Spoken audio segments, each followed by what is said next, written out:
네, 안녕하세요. 시알쌤입니다. 이번 시간에는 정운의 월곡답가라는 작품을 통해서 우리가 시가를 어떻게 독해하고 어떤 개념들이 문학 안에서 존재하는지 이런 것들 찾아내는 연습하는 거 같이 한번 쌤이랑 해보도록 하겠습니다. 자, 정운의 월곡답가입니다. 월곡에게 답하는 노래라는 제목이죠. 월곡에게 답하는 노래라는 뜻이고요. 월곡은 정확하게 누군지 몰라요. 그냥 지금 학자들은 월곡이 임진왜란 당시에 의병으로 활동하기도 했고 또 그 임진왜란 전란이 끝난 다음에는 이렇게 벼슬 하고 뭐 이러는 거에 연연해 하지 않고 자연에 은거해서 살았다는 우배선이라는 사람, 그 사람이 월곡이다. 그분의 호가 이제 월곡이었거든요. 그래서 그 월곡에게 답하는 노래는 그분을 가리키면서 그분을 그리워하고, 우리가 이제 이 유교 사회에서는 우도라고 해서 친구 사이의 사귐이 이 사람의 어떤 사람 됨됨이나 이 사람이 지향하는 어떤 삶의 태도를 가장 잘 보여줄 수 있다고 믿었단 말이에요. 그래서 그런 친구 사이의 사귐, 우도라는 그 법과의 사귐을 통해서 자신이 지향하는 삶이 무엇인지를 드러내는 그런 작품이다라고 여러분들이 이해하고 가시면 되겠습니다. 그러니까 누군가를 친구로 삼았다라는 거는 이 사람이 어떤 삶을 추구하는 사람인지를 굉장히 잘 보여준다는 거죠. 그래서 자기의 어떤 삶의 지향점을 드러내기 위해서 내 친구가 누구야 라는 그런 기법을 활용했다라는 거예요, 옛날 사람들이. 그래서 그걸 여러분들이 좀 살펴볼 수 있는 작품이다 라고 이해하시면 되겠습니다. 자, 그러면 여러분들이 월곡 답가를 통해서 무엇에 초점을 맞춰도 독해해야 되겠구나라는 것도 잘 알 수 있을 것 같아요. 뭐에 초점을 맞춰라? 네, 정훈이라는 작가가 추구했던 삶의 지향점이 무엇인지를 찾아보는데 내용상에 초점을 맞추면 되겠다라는 얘기인 거죠. 자, 거기에 초점 맞춰서 같이 독해해 보도록 합시다. 같이 보세요. 일수입니다. 옛사람, 지금사람, 이목구비 같건만은 나 혼자 어찌하여 옛사람을 그리는가. 지금도 옛사람 계시니 그가 내 벗인가 하노라. 초장과 중장, 여러분 시조니까 3장으로 이루어져 있죠. 초장, 중장, 종장일 때 초장과 중장의 대응과 대비의 구조가 보이고 있습니다. 내용을 정리를 해보면 초장에는 같다 그랬어. 같다. 무엇이 같아요? 옛사람이랑 지금 사람, 현재 우리가 살아가고 있는 요즘 시대의 사람이랑 옛날 사람이랑 얼굴 생김새는 같아라는 동질성에 대한 이야기를 하고 있네. 모습은 동일하단 말이야. 겉모습은.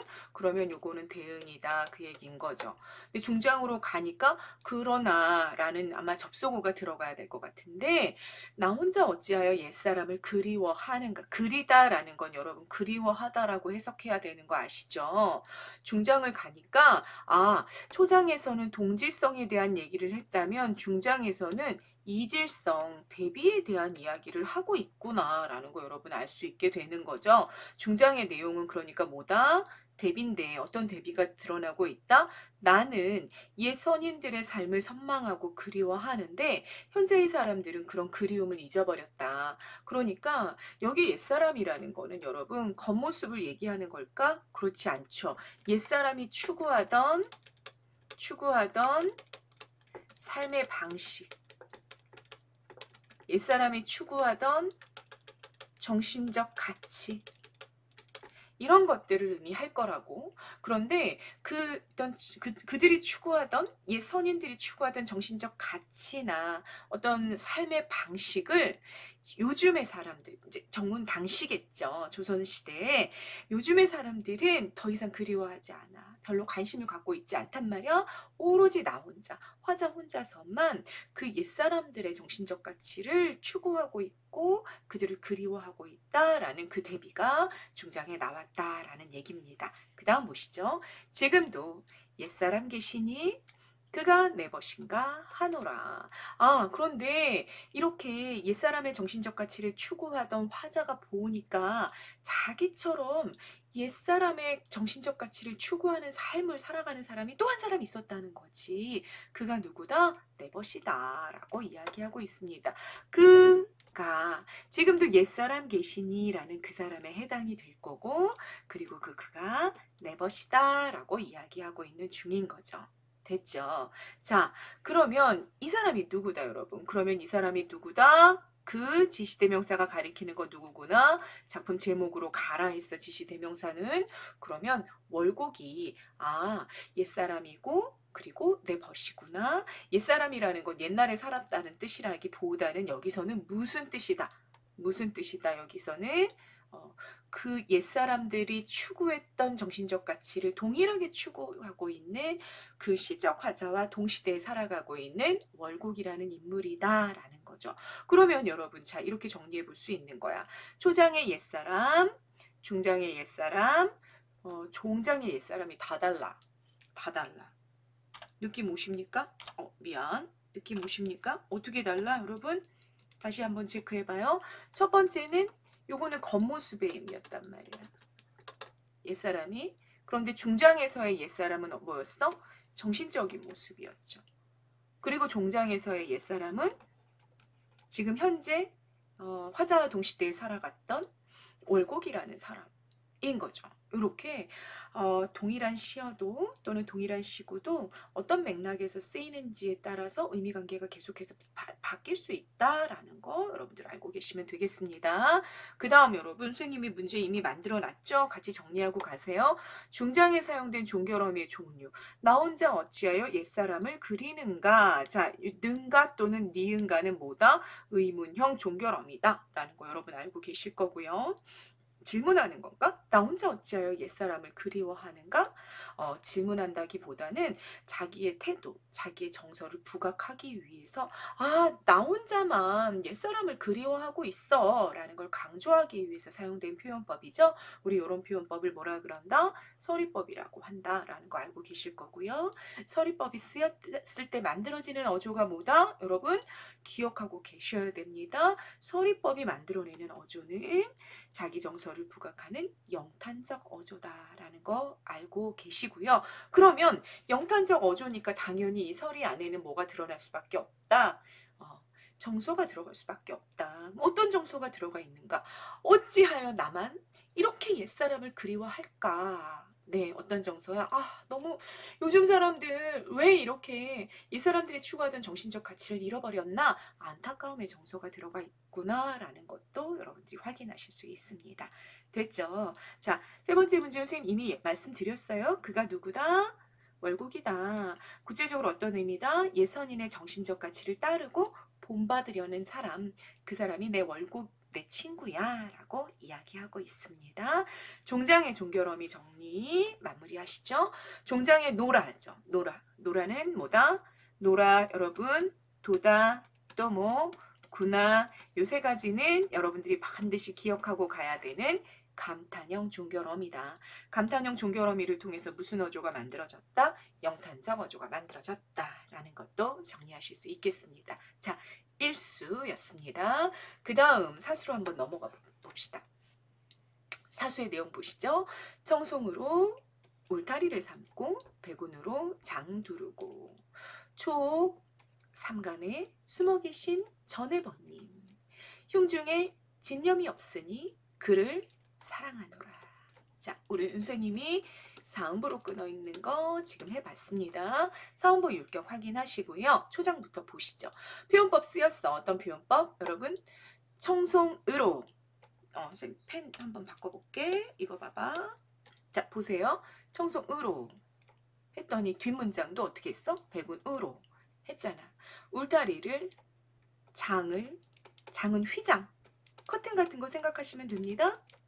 삼고 두르다. 어때? 문장 구조가 유사, 문장, 구조, 반복된 거 확인되시죠? 표현법으로 치자면 뭐다? 대구법이 쓰였다라는 거 확인하실 수 있습니다. 자, 그렇게 청송은 이제 푸른 소나무인데 초가집이 이렇게 있으면 푸른 소나무로 이렇게 울타리를 둘렀다는 얘기지. 그치? 이렇게 울타리를 두르고 그리고 흰 구름, 백운, 흰 구름으로 휘장을 둘렀대. 흰 구름으로 휘장을 이렇게 두르고 있다는 거야. 그렇게 두르고 그 안에 뭐가 있다고? 초옥삼간이 있네? 초가집이 있어. 그 안에 숨어 계셔. 전에 번님 누구라 그랬어요, 여러분? 월곡이라고 얘기했죠. 그러니까 월곡이 지금 뭐 하고 있다고요? 다시 정리해 보자면 월곡이 초옥삼간에 숨어 살아. 그런데 이 공간을 말이야 뭐로부터 막으려는 것 같아. 지금 보니까 어떻게 막으려고 하셨어? 이 푸른 소나무로 쫙 한번 울타리를 두르고 나더니 그 위에다가 다시 흰 구름으로 쫙 휘장을 둘러 있단 말이지. 거기에 꽁꽁 숨어 살고 있다 그 얘기네. 그러면 여러분 느낌이 딱 오는 거지. 이 초가삼간이 도대체 무엇과 이렇게 분리되어 있냐. 무엇과 여러분 우리 고전 시가에 참 많이 나오죠. 여기 뭐 속세. 속세와 단절. 단절을 시키기 위해서 흰 구름도 이렇게 두르고 푸른 소나무도 이렇게 둘렀구나 라는 걸 여러분들이 양반시가를 많이 독해했던 분들은 느낌으로 좀 잡고 가실 수 있습니다. 그래서 여러분 여기 청송이라는 거, 배군이라는 이 청송과 배군은 맥락을 보니까 어떤 시적 기능을 하고 있구나. 벗이 있는 초옥삼간과 속세를 분리하는 기능을 하고 있구나. 분리의 기능, 단절의 기능을 하고 있고 이 장애물로 말하자면 기능하고 있는 거지. 막아서는 장애물로 기능하고 있는데 이 기능이 이 맥락 안에서는 플러스다 마이너스다? 플러스의 기능이다라는 걸 잡을 수 있죠. 왜? 우리가 속세라고 부르는 이 공간은 플러스 마이너스? 마이너스의 공간이니까 그것과 이 화자가 있는 공간을 막아서고 있는 이 청송이나 배군이라는 것은 마이너스를 단절시켜내고 있기 때문에 플러스의 기능을 하고 있다라는 것도 여러분들이 잡아낼 수 있습니다. 그러면 여러분 왜 하필이면 이렇게 속세와 초옥삼간을 단절시키고 있는 청송, 배군 이런 장애물 하필이면 소나무고 하필이면 흰구름일까 이런 것도 여러분 상징적으로 생각해 볼 수 있겠죠. 청송은 푸른 소나무 여러분 지조, 절개 뭐 이런 걸 상징하는 거. 배구는 흰구름이잖아. 순결. 뭐 이런 걸 의미하겠죠. 그래서 이 월곡이 갖고 있는 정신적인 어떤 가치 이런 것들을 속세와 분리시키는 기능을 하는 게 그래서 소나무고 그래서 흰구름이었구나라는 거 알 수 있을 거고요. 그 다음 선생님 문제 만들어냈어. 한번 보세요 여러분. 객관적 자연물에 주관적 의지적 변형이 드러난다. 이런 선택지가 만약에 있다면 여러분 어떻게 하시겠어요? OX 체크. 어떻게 할 수 있겠어요? 네, O로 체크할 수 있죠. 왜? 여기. 배군으로 휘장을 둘렀대. 흰구름으로 어떻게 했다고? 이렇게 휘장을 둘렀다고. 누가? 주체 누구야? 주체? 울타리 심은 주체 누구야? 월곡이죠. 그러면 역시 휘장을 둘렀던 주체도 누구? 월곡이야. 그런데 여러분 흰구름으로 내가 아무리 뭔가를 가리고 싶다고 해서 흰구름을 쫙 가지고 와가지고 내 집 주변에 이렇게 커튼처럼 두를 수가 있어요? 그럴 수 없죠. 그런데 이렇게 인간의 의지로 뭔가 이렇게 바꾸거나 뭐 이렇게 사용할 수 없는 그런 자연물을 가지고 인간의 의지를 발휘해가지고 막 그 자기식대로 활용을 할 때 우리가 그걸 어떤 발상 또는 어떤 표현 기법이 드러났다고 이야기합니까?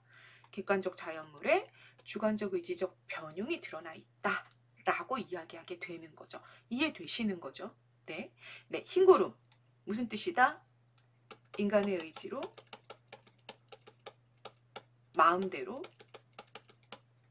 할 수 없는 자연물이다. 그런데 그걸 어떻게 시 안에서 자기 맘대로 하고 있는 것처럼 느껴질 때 내 맘대로 활용해. 그럴 때 우리는 어떤 표현 기법이 사용됐다고 말한다? 객관적 자연물의 주관적 의지적 변형이 사용됐다고 말한다. 그런 기법도 여러분 확인하실 수 있습니다. 자, 이런 걸 통해서 여러분 울타리도 삼고 휘장도 두르고 숨어있는 주체가 다 누구구나.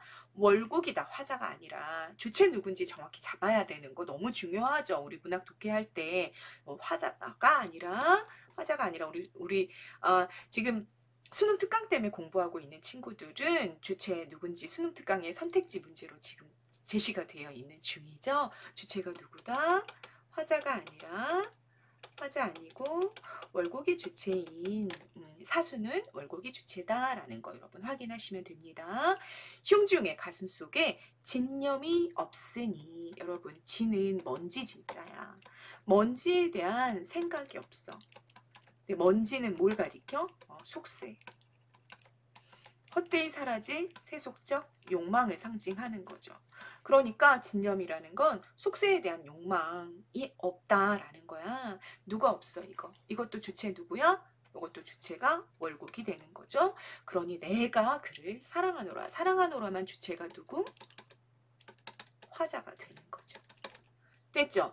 서술어들을 쫙 체크했을 때 이 서술어들의 주체가 어떻게 바뀌어가는지 이런 것들도 잘 확인하고 가십니다. 그 다음 수익 문제 확인 잠깐 간단하게 하고 가죠. 속세와의 거리감을 부각하려는 시구가 있다 없다? 여러분 있다. 어디? 숨어있다 라든가 진념이 없다 라든가 이런 표현들을 보면 월곡과 속세의 거리감이 부각이 됐다라는 거 여러분들이 확인하실 수 있고요. 행위의 주체 찾아낼 수 있고요. 또 여기는 모두 드러나 있다. 인과관계라는 문장 구조도 드러나 있다. 어디에 있다? 어디에? 네, 종장에 있다. 종장에 보니까 인과관계로 문장을 바꿔보면 가슴 속에 세속적 욕망이 없기 때문에 내가 그를 사랑한다라는 원인과 결과의 관계도 드러난다. 그리고 이 원인과 결과 때문에 나타나는 정서가 뭐다? 예찬이나 동경의 정서다라는 것도 확인하실 수 있습니다. 자, 그 다음 보시죠. 옷으로 넘어가 봅니다.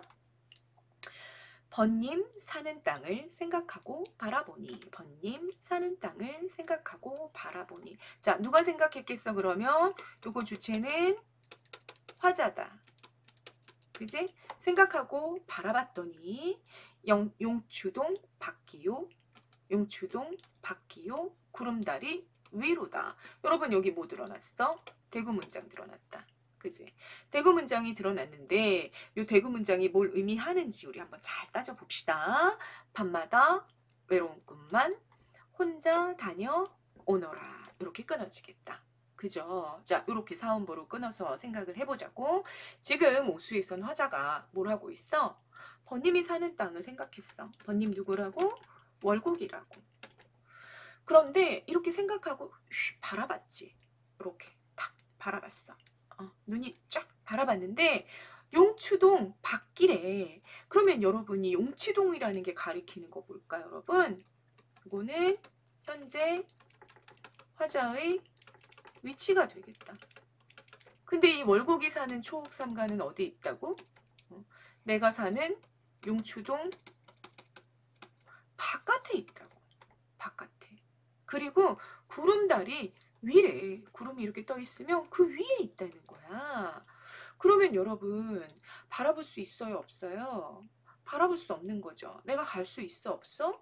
내가 갈 수 없다라는 이야기를 하고 있는 중인 거네. 그러면 이 대구 문장이 부각하고 있는 내용은 뭐다? 내가 갈 수 없구나.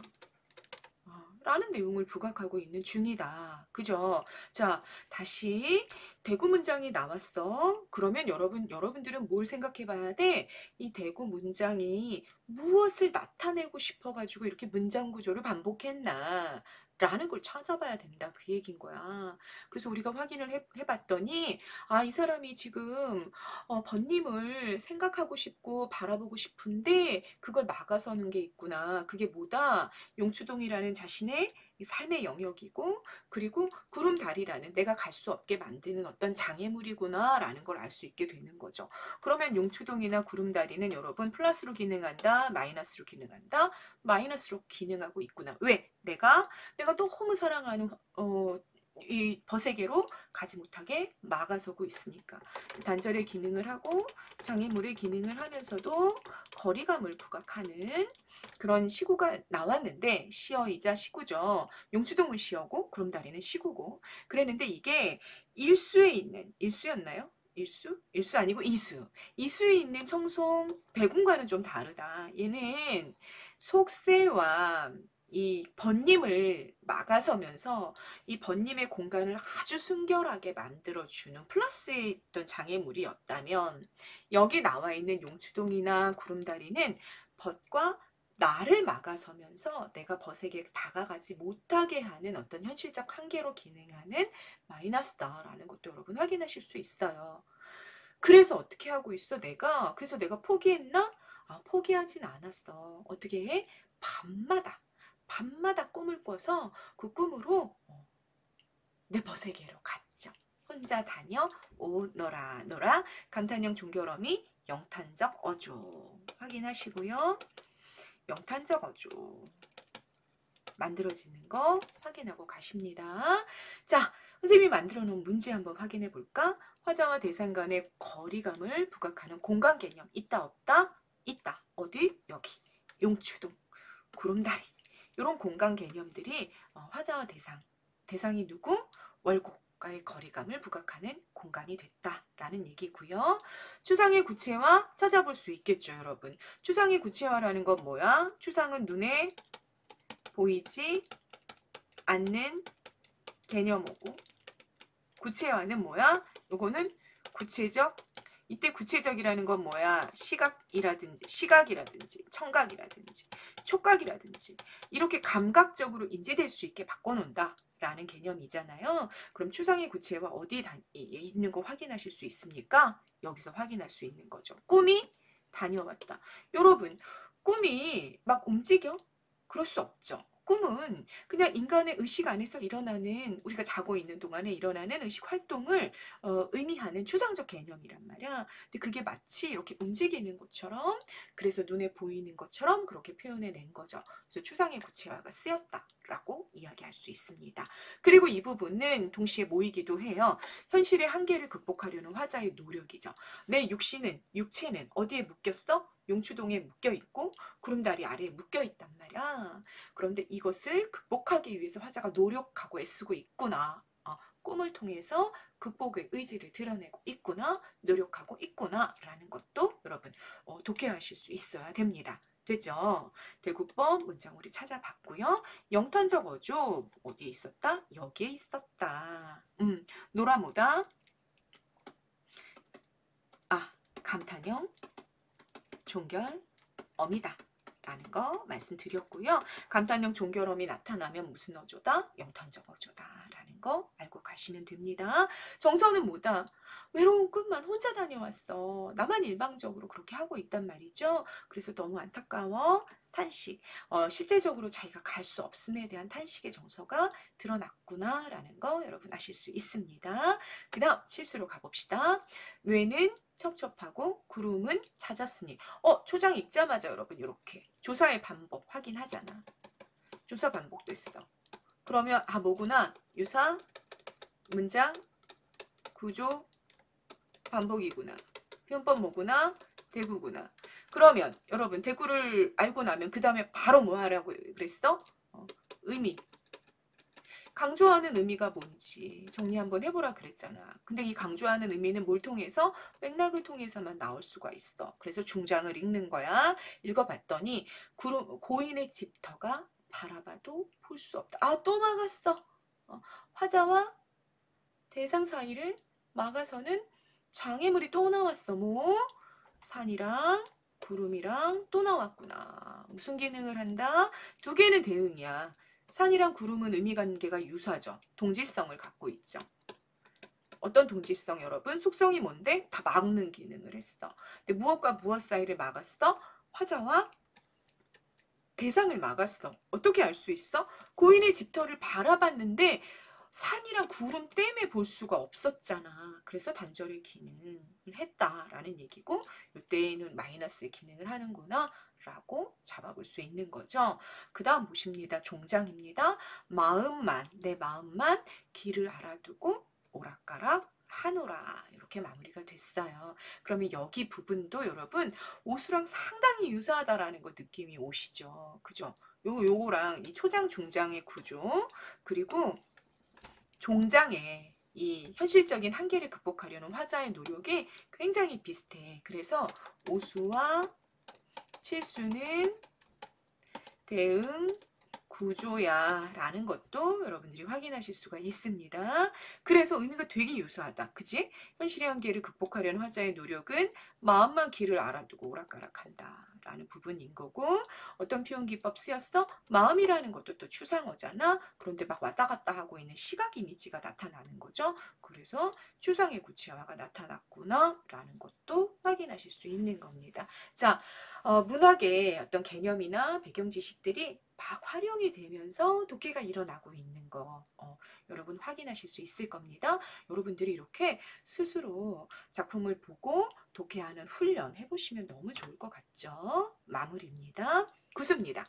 상산에 채지하러 푸디넷이 갈 것인가?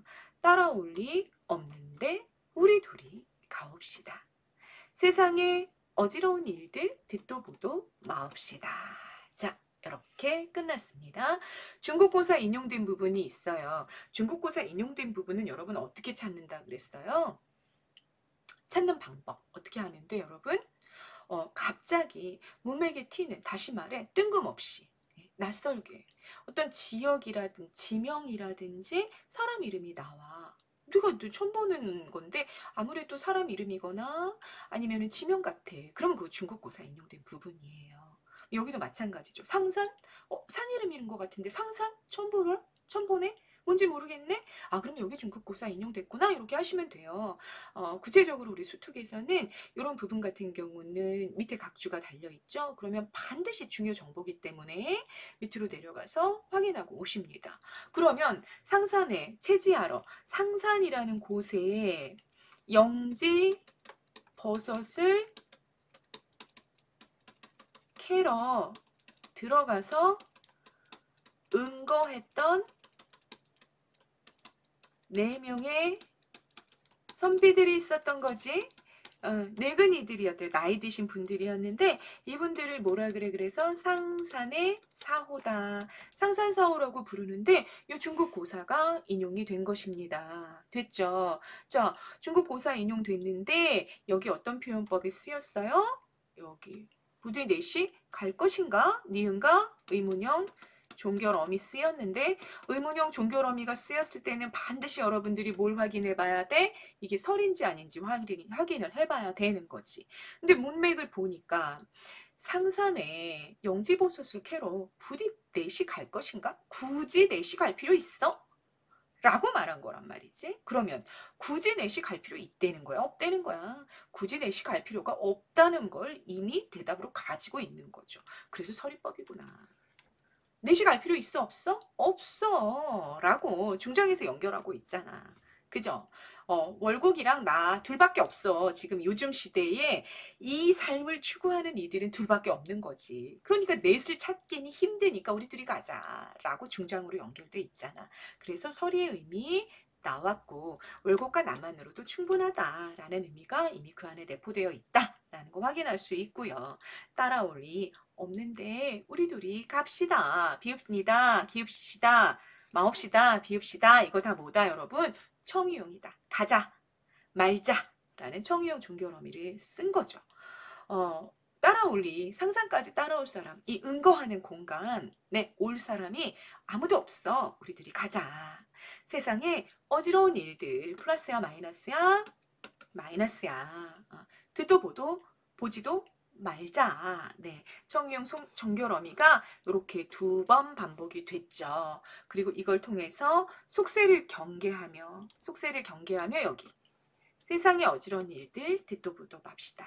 라는 거. 그러면서 자연에 응거하고 싶은 소망 어디 따라온 일 없는데 우리 둘이 갑시다. 이렇게 요런 삶의 지향점을